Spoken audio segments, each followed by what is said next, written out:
Hi, podcast listeners. Today, we have a really special conversation for you. This week, Andrea and I invited Seth Godin to join us for a conversation about nonprofits, fundraising, communication, and the federal funding disruption that many of you have had to deal with recently.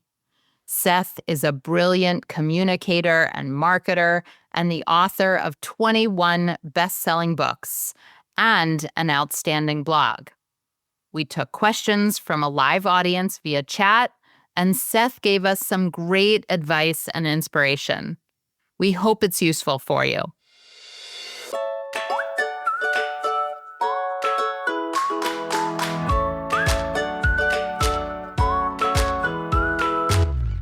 Welcome to All About Capital Campaigns, a podcast that provides fuel for your nonprofit's growth. Each week, Amy Eisenstein and Andrea Kihlstedt, co-founders of Capital Campaign Pro, provide practical tips about raising more money for your nonprofit organization. Here are your hosts, Amy and Andrea.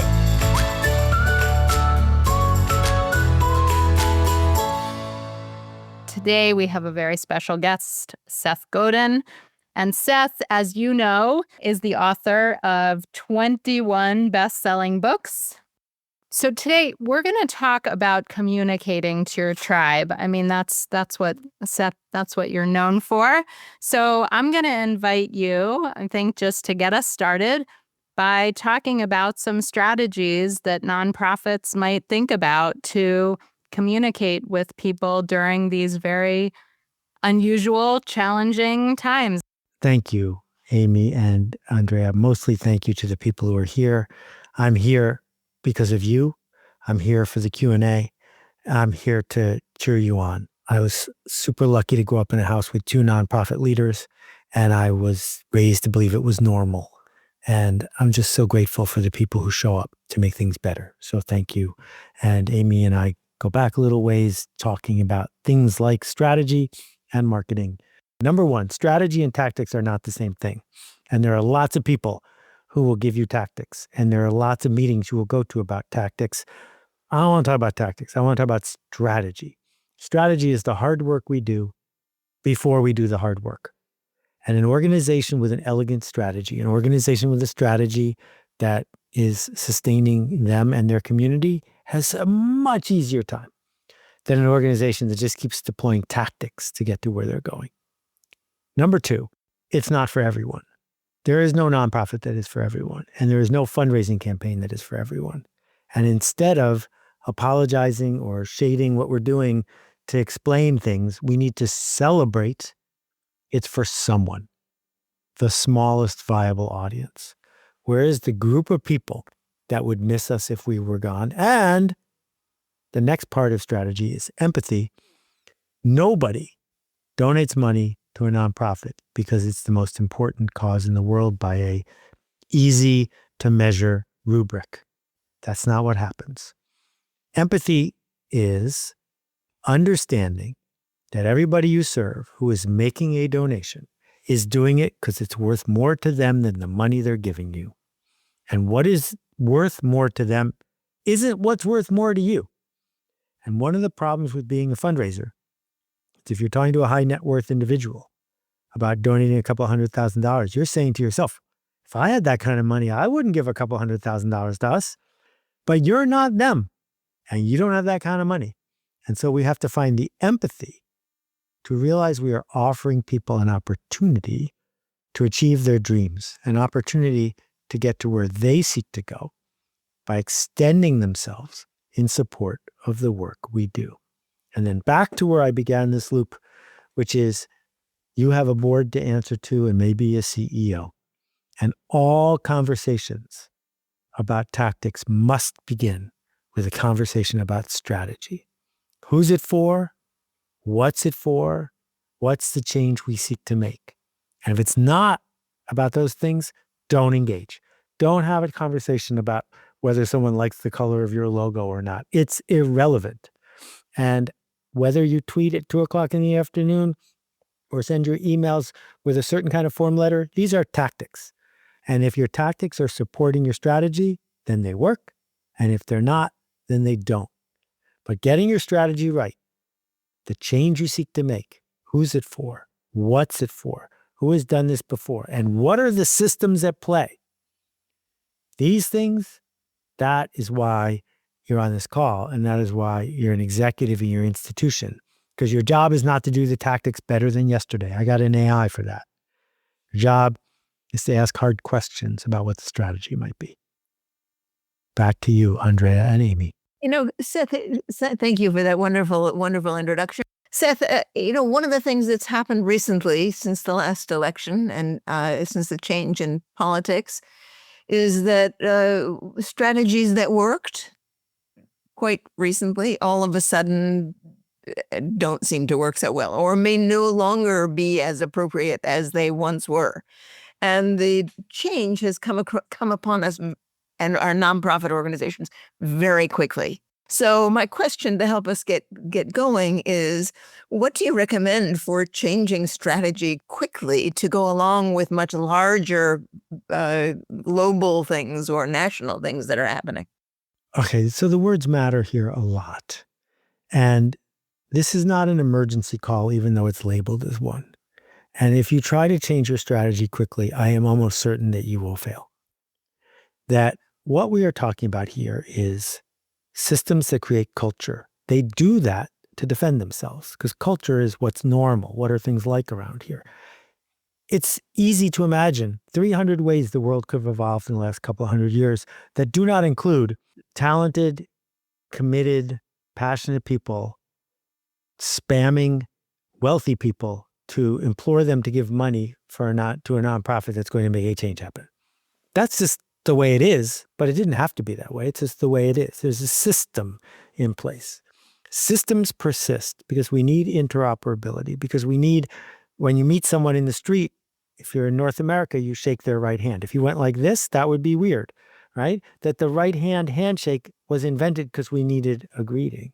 There's all these things we take for granted that are built into the system. So with that said, I think where we have to begin is, what do people want? And I think what people who have a roof over their head and decent health want is one of three things, always. One is status. Who's up, who's down, who eats lunch first. Two, affiliation. Who's to my left, who's to my right. People like us do things like this. So an NPR tote bag is an inexpensive symbol of status and affiliation. I have enough status that I listen to NPR, so I'm smarter than you. And I have enough affiliation that I can carry this tote bag so that other people who are on the same team as me can identify. Status, affiliation. And the third one is the freedom from the feeling of fear. And it's this third one that gives you a shortcut that will always burn out, which is creating an emergency. That when, and we see this in political fundraising worst of all, when we announce that the world is going to end at midnight unless you send us money, it works until people realize the world didn't end at midnight. And so, to answer your question, Andrea, I think we have to begin with these donors we are seeking. Are we really going to do it the way the New York Public Library did, by sending me an email that tricked me into thinking it was really something that it wasn't, and that maybe since they stole my attention, they could turn around and get me to send them $100? That's lazy. That's incompetent. No, real fundraising with strategy is the more I do it, the better it works. And so, who am I going to offer status to? What sort of affiliation and culture are we going to build around here?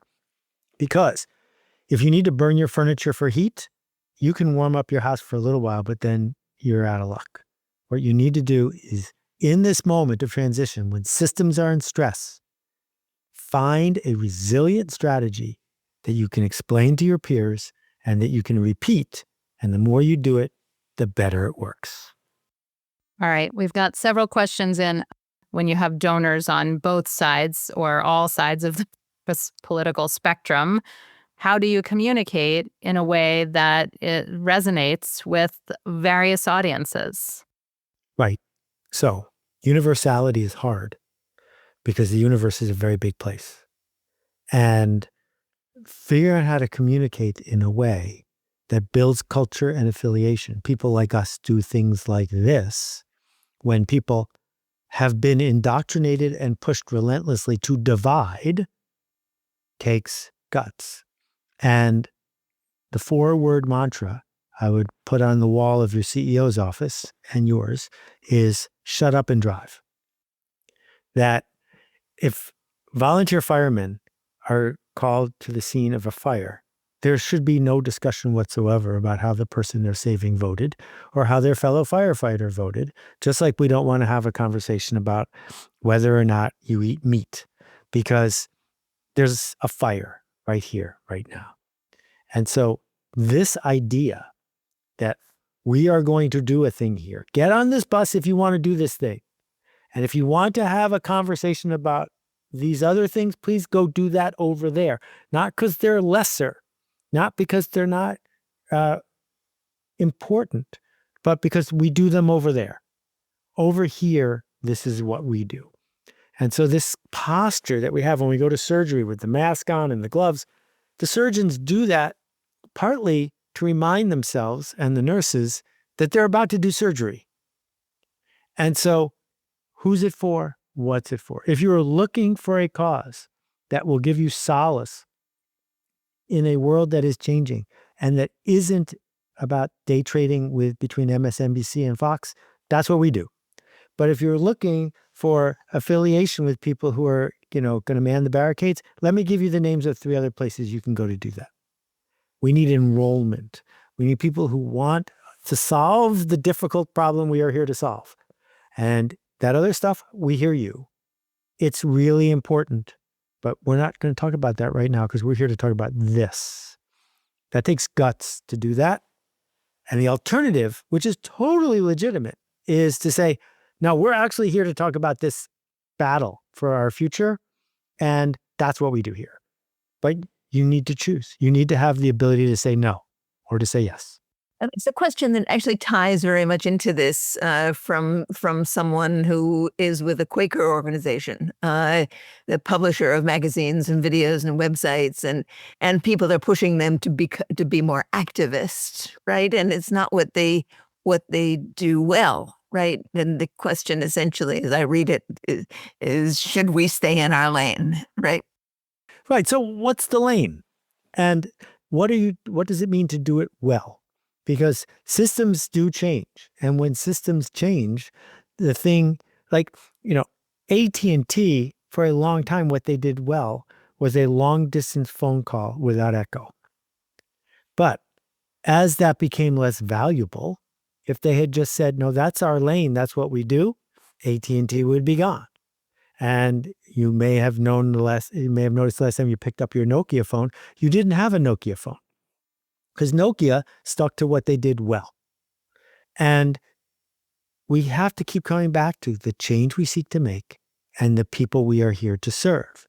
If you believe, as someone who is leading communities of people in the Quaker community, that things are going to go back to, quote, normal, then you know what your strategy is. But if you believe that this is as normal as it's ever going to be again, you probably need a new strategy because being really good at the old job doesn't help you get to where you're going. All right. Somebody's asking if we don't plan to change our strategy, but we're unable to use a majority of the words we were using to describe our strategy because we no longer can talk about social justice or diversity, equity, and inclusion, I would suggest that that's actually a choice that you can and that you're going to attract certain groups. But of course, Seth, the question is for you. But I hope you're going to push back on this idea that they can't talk about that anymore. Okay, so the deal is words have a purpose. And when you send me an email and I call it spam, my 4-letter word for what you sent me has a purpose. It just informed you of something, and we can agree or disagree about what I think that word means and what you think it means.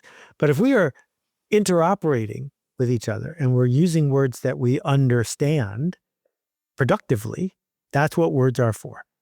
On the other hand, if words over time come to mean other things to other people, like the British word for a pile of sticks, you probably don't want to use those words because you're going to needlessly complicate conversations because people don't understand exactly what you meant when you use the words you used. So if you want to send a signal to people who are taking umbrage at Orwellian language policing, then you should use words that trigger that. On the other hand, if you're, for example, talking to a group of business executives that are keeping track of something else, then talking about the efficiency and productivity that comes from a diversity of opinion and background, which increases stock price, is an appropriate way to skip an acronym that might immediately end the conversation. So back to strategy. What's it for? If I'm going to take your moment by sending you an email or talking to you, why did I talk to you? And what am I hoping will come from that?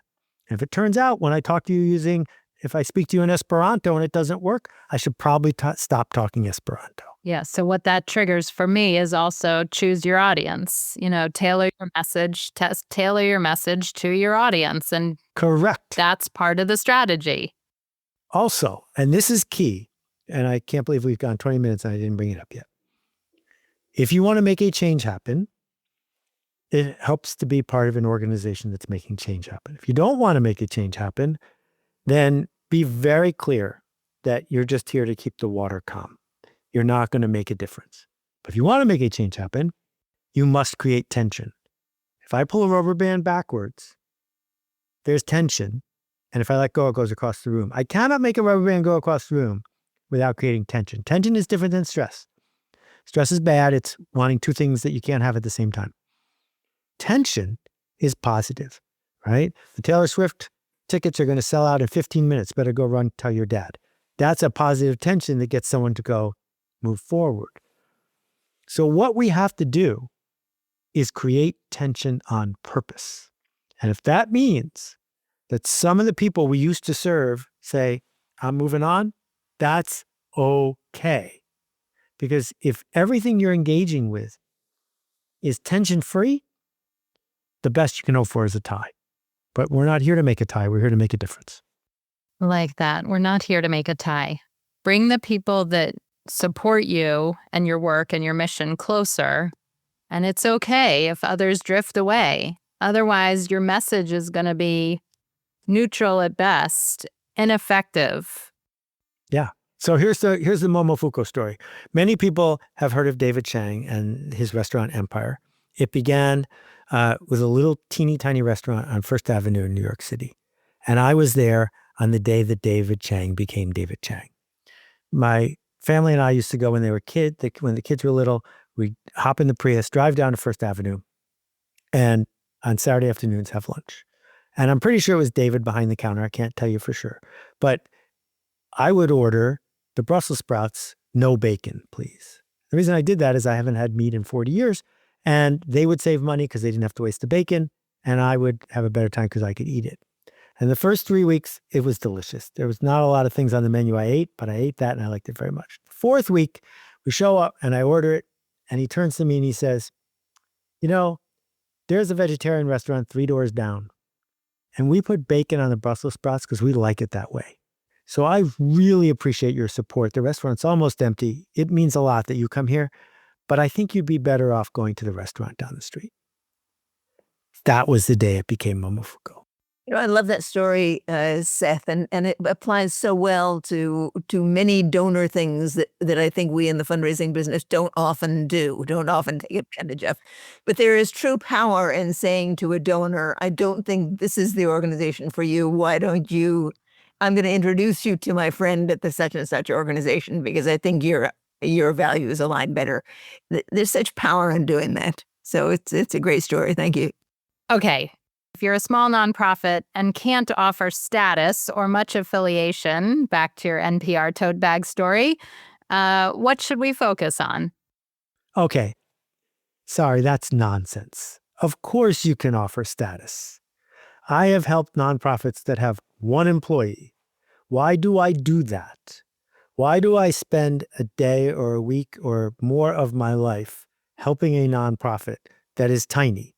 I'm not getting status in front of TED speakers for doing that. I'm getting status with you, right? And so what it is to earn status is, maybe that donor, their family doesn't listen to them. Their kids don't listen to them. Their boss doesn't listen to them. But when they show up at your office and you lean into their expertise in supply chain engineering, all of a sudden they get 6 inches taller. This is their chance to honor the memory of their mom and to contribute in a way that they and they alone can do. That is status. So, the gala is the evil offspring of the desire for certain groups of people to have status. Who's at the big table of 10? Get rid of those. But understand status. Who do we see when we look in the mirror? That's what you sell. Because if it's all you're selling is efficiency, your donors should give money to river blindness prevention. Because river blindness prevention is a far more efficient cause than anybody who's on this call. That's not what you sell. What you sell is a chance to make things better with a story that matches what the donor wants to tell themselves. Right, Seth, this goes back to your earlier comment about empathy, about the need to be able to empathize with the donor and understand what status means to them, right? Not to you. Exactly. All right. So somebody's asking a question about looking for examples of resilient strategies. The examples they give is for affordable housing or a homeless shelter that may be under fire right now with some new policies or the new administration. So what are some strategies to help stay resilient? Okay, so let me describe what I mean here, because we're talking about fundraising, right? If I build a strategy in a community like Cleveland, where there is a group of, say, 5,000 upper middle income, middle class professionals in areas like medicine, insurance, community stuff, things that remind us of the Rotary and the Lions and things like that, where being an outspoken supporter of what we do raises your status in that circle. It's resilient and elegant because the more I do it, the better it works. I don't use it up, right? It keeps getting better. So at the beginning, just to give you an example of a nonprofit that doesn't do this kind of urgent social good work, when there were only 300 people at TED, giving a TED talk gave you status among that circle of 300 people. When TED got bigger, the TED speakers didn't say, oh, it's worse now. They said it's better now because their status went up. When TED started launching videos, being a TED speaker got even better because their status went up. So the cycle was resilient. This is the opposite of cold emailing people, because the more you cold email people, the worse it works, not the better it works. So if you are seeking affordable housing, like the Fuller Center in New Rochelle, right, which used to be part of Habitat for Humanity. The Fuller Center started by going to organizations like banks that have a moral and marketing obligation to help the community. And they said to these banks, send some people for a day of service, building a house. They will get something out of it. The people in the house will get something out of it. The community will get something out of it. All right, but that's scary for the HR person to do that. But the second time, it's less scary. Now, the HR person knows their status is going to go up, so you can do it again and again. Well, in Westchester County, there's not a lot of room for new houses, so Jim shifts gears and says, we're going to rehabilitate houses. Because by shifting in that direction, again, the more you do it, the better it works. It's not a political conversation. It's, will my day get better? Will my boss like me more if I say yes to Jim? Is more Jim a good thing? And if the answer to that is yes, then you have a resilient strategy. When you find yourself asking a tactical question, this is a signal to you that you're avoiding strategy questions. And this is why I had to write a whole book about it, because the system doesn't want us to look at it. I talk to charities I care about, and I'm like, you need to get rid of the gala. The gala is distracting the entire organization for 3 months. And they can't get out of that mindset because they're hooked on the system that was there before they got there. And they didn't sign up to join this important nonprofit because they wanted to change it. They signed up because they wanted to do tactics that would get them rewarded with status and affiliation. But when it's not working anymore, doing it more is not the answer. Taking a deep breath and realizing the world changed, right? There's AI here. There's unlimited forms of media here. There's competitive pressures on people. The United Way is not the be all and end all of everything. This is all in the last 20 years. So we need to find a new strategy in response to new conditions. So here's a question for you, Seth, about developing strategy. Must that start at the head of an organization? Where best does that start? And is it a continuous process? Love this question. Okay, so there are certain things that should not be decided by a committee. For example, your logo. Everyone has an opinion about your logo. Don't ask them. You just pick it. There are certain kinds of strategies that have to come from the top. But there are other strategies within strategies, that come from people on the front lines. What you really want to do is announce and articulate a strategy and then empower the smart and caring people you work with to find tactics to make it work. And so, if you think about the Four Seasons Hotel or one of those fancy hotels, their strategy is men and women serving men and women, that or ladies and gentlemen serving ladies and gentlemen, that they are not offering a dark, quiet room that's cheap. They're offering an experience that makes you feel like the kind of person that stays in a nice place. Okay, great. What are the tactics? Well, every single frontline employee, the door person, the front desk person, the people who make up the rooms, has a $250 budget to spend any time they want on any customer for any reason. Because if they see something that's not working, $250 is a bargain to solve it. Give them a free dinner, give them whatever, right? So it empowers people to play with the tactics. So I spent time with NPR before the podcast revolution. And I was at WNYC and I said, look, here's the deal. Podcasting is coming. You could win the whole thing. That the new strategy is not, let's defend our spectrum at 93.9 on the radio dial, which is worth a lot of money. We need a new strategy because the spectrum is about to become almost worthless. The new strategy would be, instead of making one show at a time, give people a choice of 100 shows. Make a podcast player, and now you win the podcast world. And now anybody who wants to make a new podcast can come through you and you can do all the things you're hoping to do. And I got all this pushback. Not just from the top, but mostly from the people in the front lines, because they didn't sign up to work for a radio station so that people could make a choice about what to listen to. They signed up to be, quote, program directors because they wanted to direct programs. And they wanted to say at 3:00, this is what's on. We decided for you. And it took years before NPR got out of their own way and started to take advantage of their huge head start in what became podcasting. But they didn't do it when they should have done it because they were defending the old tactics and culture instead of leaning into possibility. So the answer is, a smart CEO will see this and then she will take action on it. But if she doesn't, somebody else can, and then you can present it to people and say, I need your help with tactics. Elizabeth has asked this question. Can you comment on how strategy can be deepened by feedback we receive from our supporters?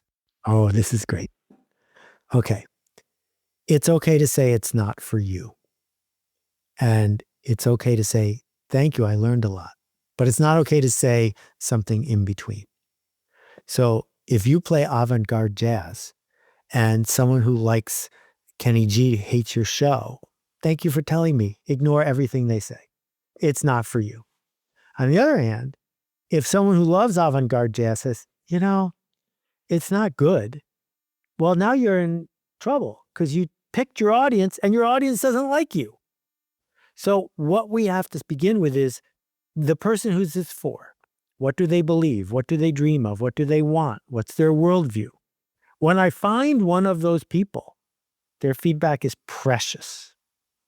And so if you look at reviews on Amazon, Even the most beloved books like To Kill a Mockingbird have 1-star reviews.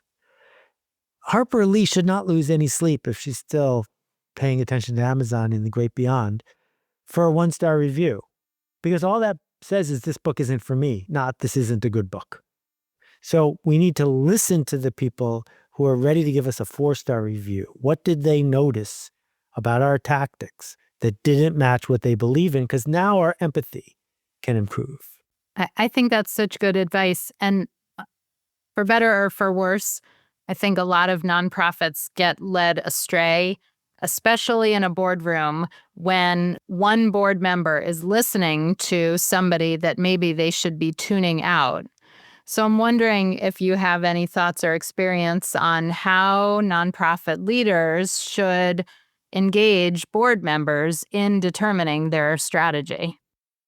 Yeah, I was on one of those boards. It was absolutely fascinating to watch the CEO so brilliantly and generously organize a divorce between this board member, a major funder, and the institution.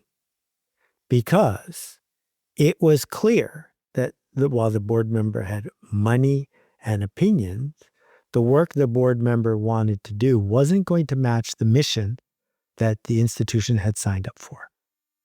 And that's okay. What's not okay is keeping that person and hoping that things will get better.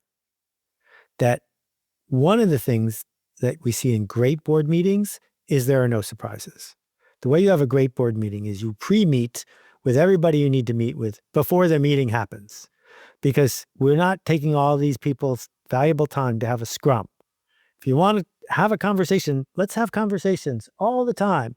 And when the board meeting shows up, because the CEO has created the right kind of system and culture, everything goes great. And if it turns out that in solo conversation, where status isn't the issue, the board member isn't finding what they need from what you are doing, you only have 2 choices. Change what they're doing or change what they need, or else one of you has to go. All right. You all heard it here. I just want to reiterate, no scrums in your boardroom, right? One-on-one conversations beforehand. Let's answer all questions. Let's get on the same page before you get into a boardroom. I say that until I'm blue in the face. Seth's going to elevate it for us. And we didn't rehearse this at all. We didn't go. We did not rehearse this at all. I am thrilled. And second piece, quote of the day, you can divorce your board members. You can divorce your board members. If they're not helping your organization move in the direction that you're moving in, it's okay, even if they're a big donor, especially when they're a big donor. If they're causing more difficulty from you. Andrea, why are you shaking your head? No, I'm tickled by this conversation. We have certainly seen, Amy, in our years working together and long before that, major donors who really think that they own the organization and think that with their money they can take the organization in whatever direction they wish. And universally, the organization is sunk when that happens. Right, that everything goes awry. So we see what happens when people follow the money and not the vision and the strategy is not clear. Right, and it's so sad and it's so hard for people to resist it. Also, I think it's worth first of all celebrating the fact that somebody who didn't have to show up and donate and give time did. There's a lot to be said for that, and most of the time, back to status and affiliation, they're not actually seeking to be the head of mission for your institution. They're just looking for a way to put their time and money to work to increase their status and affiliation. So there's absolutely nothing wrong with putting them in charge of the gift shop or putting them in charge of some, trip that they organized with 7 people to go into the field and do X, Y, or Z. There are lots of things that an active board member can do besides be the person in charge of your strategy. There are many of these questions, as you pointed out, Seth, that are tactical questions. Should we get rid of the words diversity, equity, inclusion? There are lots of tactical questions here. So I want to ask everybody on the call, really, that if you had 10 or 15 minutes individually with Seth. Could you articulate for him what your organization's strategy is? Would you know it? And if not, where would you turn to begin to develop one? Yeah, I love this. So let me give you some examples. Microsoft stole their strategy. You should steal your strategy if you possibly can. Microsoft stole their strategy from IBM. IBM's strategy was no one ever got fired for buying IBM. What did that mean? It meant we don't have the fastest computers, we don't have the cheapest computers, we don't have the most powerful computers, but we have enough salespeople and support that your boss isn't going to give you a hard time if you buy IBM. Microsoft did the same thing for many, many years. And only under misguided Steve Ballmer did they lose their way. And now they're back. As long as they do that, they do fine. That is a simple strategy. Apple's strategy is we help people of means develop better taste around the luxury good that is digital. Meaning that an iPhone isn't better being a phone than an Android phone, but it is better at signaling things to your peers. Every time Apple does something like that, they do better. And so now you could imagine being in any meeting at Apple and giving a judgment about what show should be on Apple TV and which one shouldn't. Because the strategies, right? One more, Starbucks helps privileged people in certain hemispheres go from a pre-caffeinated to a caffeinated state every day in a setting where they feel like they belong. And the more they do that, the better they do, right? Opening another Starbucks doesn't make Starbucks worse, it makes Starbucks better because it matches that simple strategy. My friends at Acumen, their strategy is simple. They empower the poor by helping them engage with entrepreneurs who build market opportunities for the poor to get what they want. The more Acumen does that, the better everything gets. So when D-Light comes along with solar lanterns, it's obvious that Acumen should invest in them.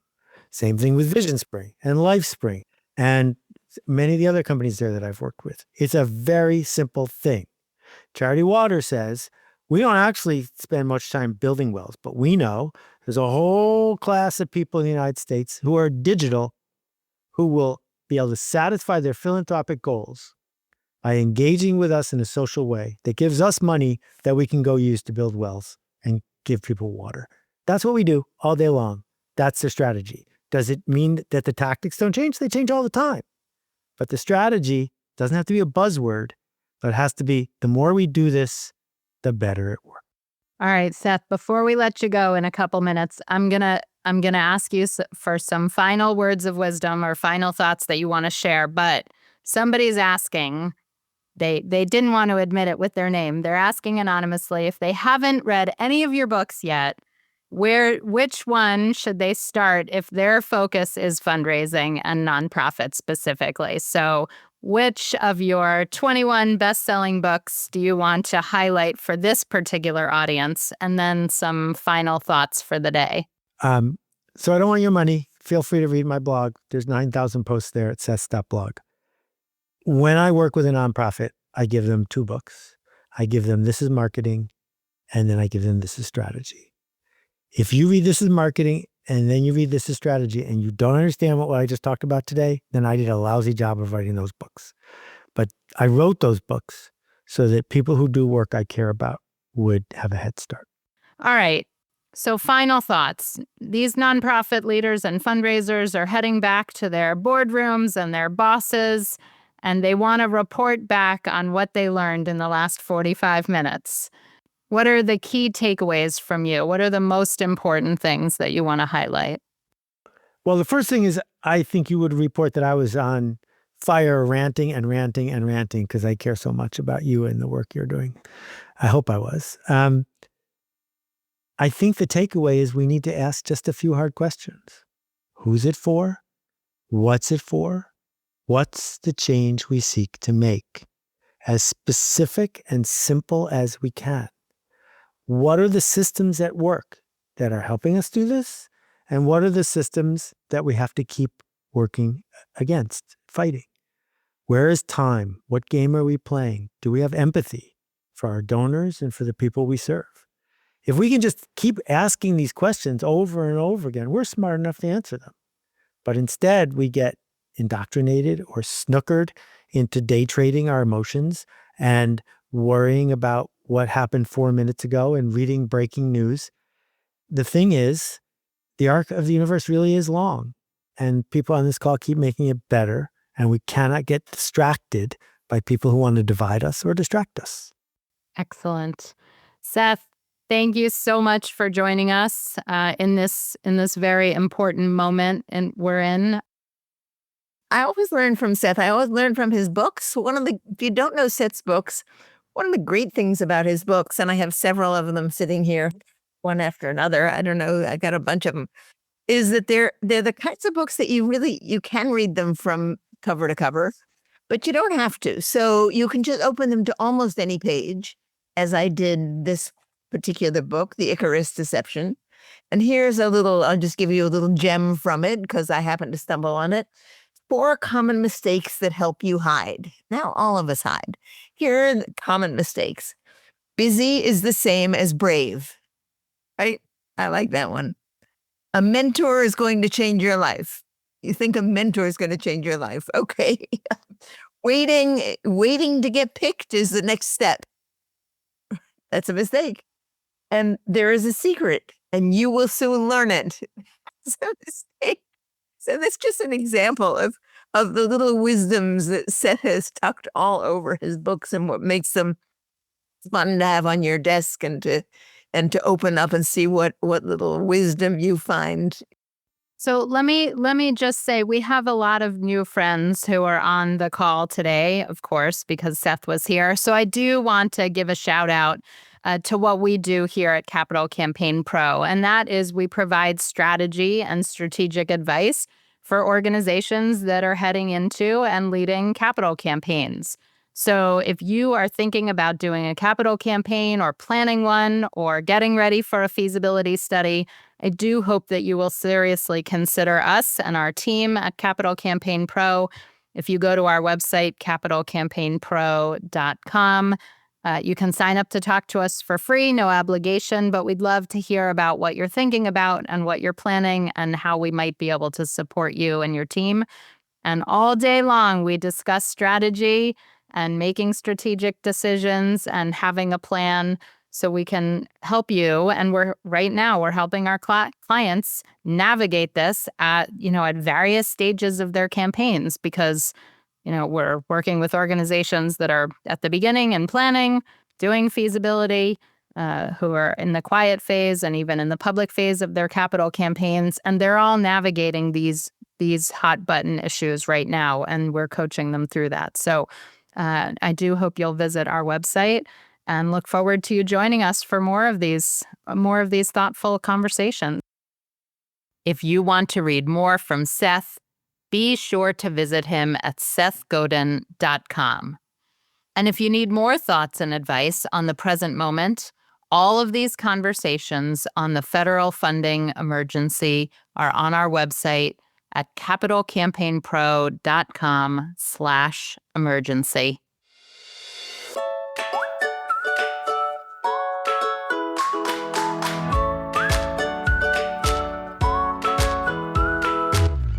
Thanks for joining Amy and Andrea for today's All About Capital Campaigns.